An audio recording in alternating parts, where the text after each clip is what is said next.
Quest for Regigigas by Tosis. Chapter 1. The Prologue. Evergreen stirred in his sleep. A nightmare kept crawling into his mind. He tried to resist, but the nightmare had a scarily powerful force behind it. At first, all he could see was darkness. Then, he saw calm water. It was peaceful, just sitting there completely still.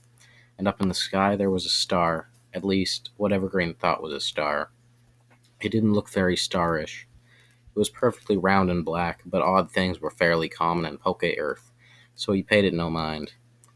He started to pay it some mind, however, when it came crashing down into the water. The water rose up and came crashing down, forming waves in every direction. One of the waves kept growing larger and larger. It flowed rapidly towards a little black dot on the horizon. As the wave drew near to it, Evergreen realized it was a large city. As it drew even closer, he saw it was, in fact, Castelia City. By this time, the wave had grown so large, it would engulf the entire city when it reached it. The city's impending doom was, well, impending, when a giant white Pokemon stepped out of nowhere, held up its hands, and a giant force field formed as the wave crashed against it. The water ricocheted and landed back in the ocean. It was at that moment that another black star plummeted back into the ocean. Evergreen woke up with a start, with a panicked and worried look on his face. His Spinnerack stirred and looked up at its master. He crawled up on his master's shoulders and gave him a weird, worried look. "It's okay," said Evergreen. "Just a bad nightmare." The Spinnerack crawled onto his head. He still had a questioning look on his face. Evergreen took Spinnerack off his head. "I'm telling the truth, it was just a bad dream," he reassured the Spinnerack. He put it down on his bed and walked towards the door.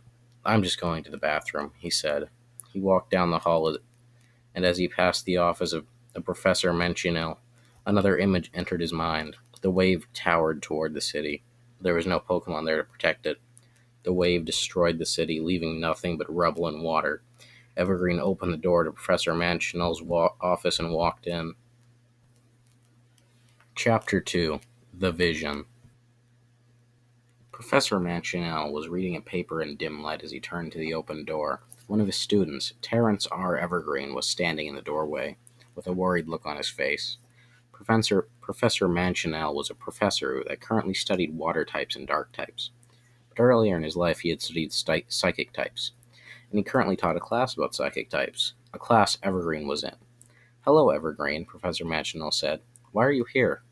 Evergreen nervously took a step into the room.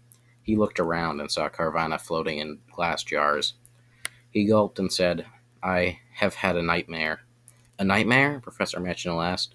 "Why see me about it? Nightmares happen to everyone." He turned back to the paper he was grading, thinking that Evergreen was just overreacting. "But it was more than a nightmare, sir," Evergreen responded. "It was more like a vision." Professor Machinal looked towards his pupil, intrigued. "A vision?" Machinal asked. "A vision of what?" Evergreen pulled a chair out and sat down, prepared to explain his dream. There was an ocean, or some body of water, when suddenly a black star fell from the sky, crashed into the water, causing rippling waves in all directions, and the waves kept growing larger and larger. One of the waves grew extremely large. It went towards the city of Castelia, but I couldn't tell for sure. The wave towered over the city and was about to arrive at it when a giant, and I mean massive, white Pokemon stepped out of nowhere and blocked the water. And then I woke up. "Well, that doesn't seem very threatening. Everything ends up okay," Machinell said, beginning to think Evergreen really was just overreacting. Evergreen looked down and then said, "That's what I thought. But then I got another vision when I was awake. The wave of water came toward the city and destroyed it. The Pokemon was gone." "Oh," Machinell replied, thinking heavily about the vision Evergreen had told him. "Well, the white Pokemon is most likely Regigigas, a legendary Pokemon that has slumbered since the ancient War of the Gods, some 3,000 years ago. The black star you mentioned is probably a Shadow Ball, but one much more powerful than that of a normal Pokemon. But I suggest you don't dwell on this. It was just a dream. Go back to sleep." "Yes, sir." Evergreen stood and walked towards the door. He looked back to Professor Manchinell writing notes on the paper he was grading. Evergreen closed the door and walked towards his dorm room. Atop Sky Pillar, Cresselia wordly rushed towards the main chamber. She saw Arceus sitting with Dialga and Palkia. Garatina skulked in the corner. Across from Arceus, Dialga and Palkia sat Rayquaza, Latios, Ho-Oh, and Deoxys. Mew, Celebi, Jirachi, Manaphy, Shaman, Victini, and Meloetta played together on the floor. Cresselia went towards the seven seated around the table. They were arguing about how good Star Wars The Force Awakens was. Palkia said, "That movie was fantastic. It had the exact feel as the originals." "The lightsaber fight could have been better," Latios stated. Rayquaza neither liked or hated it. "It's so inaccurate, scientifically. I mean, come on, laser sword?" Deoxys agreed.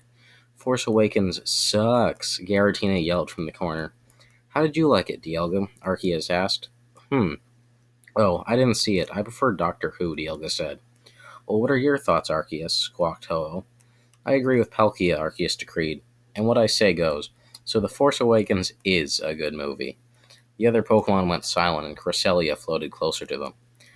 Cresselia cleared her throat. "My lord," she asked, "what are we going to do about Kyogre?" "What about him?" Arceus asked. "Don't you know? He's killed Groudon," Cresselia informed. "What?" Rayquaza yelled.